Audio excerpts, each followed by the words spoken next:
పరిష్కారం చేయాలని చెప్పి కలెక్టర్ గారిని కోరడం జరిగింది.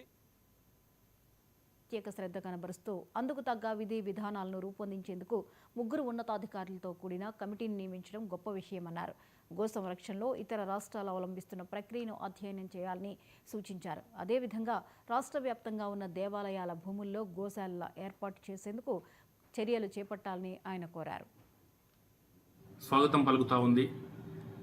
ఈ యొక్క గోశాలల విషయంలో రాష్ట్రంలో 4 వేములవాడ, యాదగిరిగుట్ట, ఎనికేపల్లి అగ్రికల్చర్ యూనివర్సిటీల్లో అత్యాధునిక టెక్నాలజీ ఆధారంగా 4 గోశాలను ఏర్పాటు చేయడము, దీనికోసం అనుభవం కలిగినటువంటి 3 రంగాల అధికారులను నియమించడం అనేది చాలా మంచి విషయము. అయితే ఇది కేవలము మాటలకు మాత్రమే పరిమితం కాకుండా ఆచరణ రూపంలో అమలు చేయాలని చెప్పేసి విశ్వ హిందూ పరిషత్ డిమాండ్ చేస్తూ ఉంది.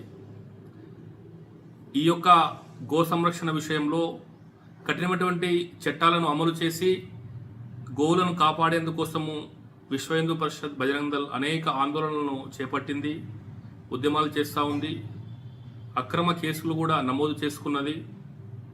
గో హంతకుల చేత దాడులకు గురైనటువంటి విషయం అందరికీ తెలిసిందే. ఇప్పటికైనా కూడా ఈ యొక్క రాష్ట్ర ప్రభుత్వము స్పందించి ఈ యొక్క గోశాలలను ఏర్పాటు చేయడం అనేటువంటి విషయము గొప్పది. అయితే వేములవాడ రాజన్న గోశాలలో నిరంతరము గోవులు చనిపోతున్నటువంటి సందర్భంలో విశ్వ హిందూ పరిషత్ నుంచి ఆ యొక్క వేములవాడ గోశాలకు 100 ఎకరాల స్థలాన్ని కేటాయించాలని చెప్పేసి విశ్వ హిందూ పరిషత్ డిమాండ్ చేసింది.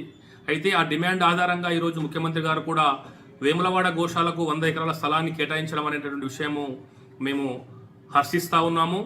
అదేవిధంగా ఈరోజు ఏదైతే కమిటీ ఏర్పాటు చేసిందో ఆ యొక్క కమిటీ ఉత్తరప్రదేశ్, మహారాష్ట్ర లాంటి రాష్ట్రాలలో గో సంరక్షణ కోసం చేపడుతున్నటువంటి చట్టాలు, అవలంబిస్తున్నటువంటి విధానాలను అవగాహన చేసుకొని వాటి ఆధారంగా తెలంగాణలో కూడా అక్కడి చట్టాలు, అక్కడి ఆలోచనలు ఇంప్లిమెంట్ చేయాలని చెప్పేసి మేము డిమాండ్ చేస్తూ ఉన్నాము.